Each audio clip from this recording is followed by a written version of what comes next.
Okay, let's dive right into this explainer.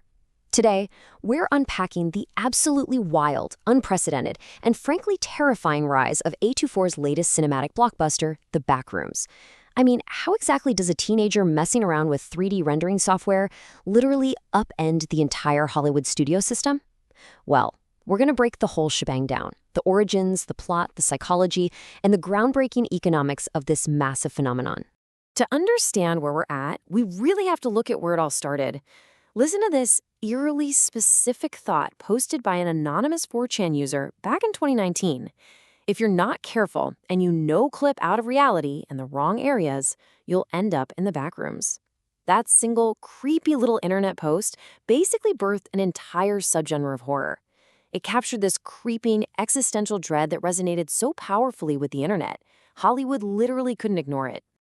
So here's our roadmap for today. We are looking at the jump from creepypasta to cinema, taking a trip inside the backrooms, breaking down the science of liminal spaces, decoding the nightmare of fan theories, and finally exploring this massive new Hollywood pipeline. Part 1. From creepypasta to cinema. 78 million. That staggering number is the massive view count of Kane Parsons' original found footage YouTube video that launched this specific version of the phenomenon in early 2022. The evolution of this IP from a spooky online forum post to a major theatrical release is moving at a speed the entertainment industry has quite literally never seen before. It didn't just go viral, it hit the algorithm perfectly, tapping into a huge, built-in audience obsessed with digital horror.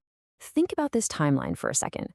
In just 7 short years, we go from an anonymous 4chan post to Kane Parsons, who was just a 16-year-old kid making digital renders in his bedroom at the time, to a 20-year-old directing a major A24 studio feature released in May 2026. He's officially the youngest director in A24's history. Absolutely wild. Moving on to part 2, inside the backrooms. So what actually happens when you fall out of reality on the big screen? Well, set in the 1990s, the film follows Clark, played by Chiwetel Ejiofor.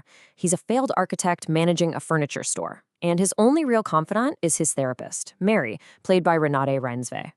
The whole thing kicks off when Clark discovers a null zone portal in his basement that leads directly into this endlessly mirrored, chartreuse-colored labyrinth.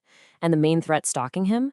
It's a terrifying monster that looks a whole lot like Clark's own Pirate Sultan store mascot.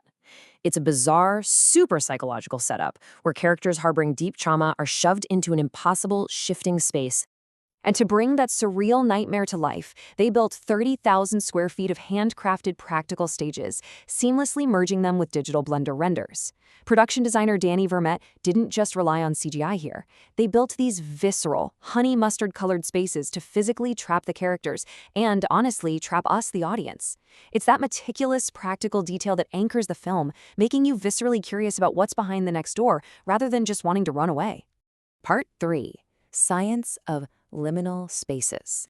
But why does this specific environment, like a seemingly empty, boring office space, terrify us so deeply? Grounding this in some science for a second, a liminal space physically demarcates change between one place and another.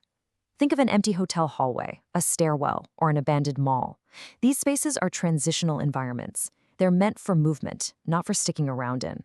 When we get stuck in them, our brains simply don't know what to do. So the crucial point here is how our brains actually handle being trapped in transit. You see, our memory is structured around change and physical boundaries. We experience what's called the doorway effect, where crossing a threshold prompts our brain to update its context. But in the backrooms, you've got endless, featureless corridors where boundaries just bleed together. Without distinct visual context cues, our decision-making gets completely paralyzed. We can't plan our next move. And this prolonged, intense uncertainty triggers a state of super high psychological alert, pushing our tolerance for ambiguity right over the edge into pure terror. Which brings us to part 4, decoding the nightmare. The film expertly plays on that psychological terror, but it deliberately leaves its true meaning wide open for the audience to unravel. Right now, there are 5 major competing theories trying to solve the film's puzzle.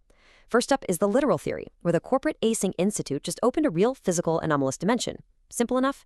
Then there's the capitalism theory, viewing async as the true villain, monetizing infinite space and treating lost people as just inventory. Next is the hybrid theory, suggesting it's a physical space, sure, but one that actively rebuilds itself using the victim's own minds. We've also got the trauma allegory, where the space is literally a physical manifestation of subconscious trauma and avoidance loops. And finally, the unreliable narrator theory, which argues the whole thing is just a psychiatric break experienced by the therapist Mary. All these pieces fit together beautifully, and the film totally refuses to hold your hand. There's this absolutely haunting quote from a mural inside the movie that really highlights that hybrid theory. It says, "The floor plan changed again. I don't know who signed the plans, but the handwriting looks like mine." That strongly implies the dimension isn't just some random neutral maze. It physically feeds on its victims, reshaping itself around their minds, their failures, and their pasts. It's a real place, but it's built out of you. Finally, Part 5, the new Hollywood pipeline. Zooming out from the lore of the movie for a second, let's talk industry impact, because this IP is changing the game. The contrast in business models here is stark. Old Hollywood was all about greenlighting films based on spec scripts and the gut feelings of a few executives in a boardroom. But New Hollywood, it's entirely about acquiring pre-validated internet IPs. A24 basically bypassed the traditional risk assessment market altogether. By picking up a YouTube hit with tens of millions of views, they outsourced their greenlighting process straight to the internet's viewership data. The algorithmic audience literally validated the concept before a single camera ever rolled. Here is how this infrastructure arbitrage plays out step by step. First, studios spot a high-engagement Gen Z digital hit. Second, they don't just buy the rights and hand it off. They actually hire the young creator who made it. Third, they pair that creator with legacy Hollywood infrastructure. In this case, horror veterans like James Wan's Atomic Monster and Sean Levy's 21 Laps. These veterans handle the heavy lifting, complex logistics, union rules, massive practical sets. And then, step 4, you release a pre-validated blockbuster. They essentially isolated Parsons' absolute genius for visual world building from his lack of physical set experience.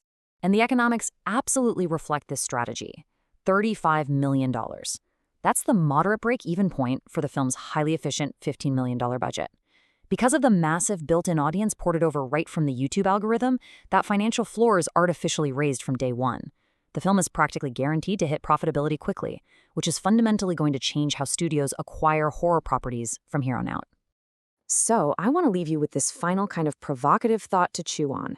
If the YouTube algorithm now successfully dictates our cinematic nightmares, predicting exactly what terrifies us based on our clicks and our watch time, who is really designing the Backrooms? Is it a brilliant young director, a calculated Hollywood studio, or just the collective, automated anxieties of the internet itself?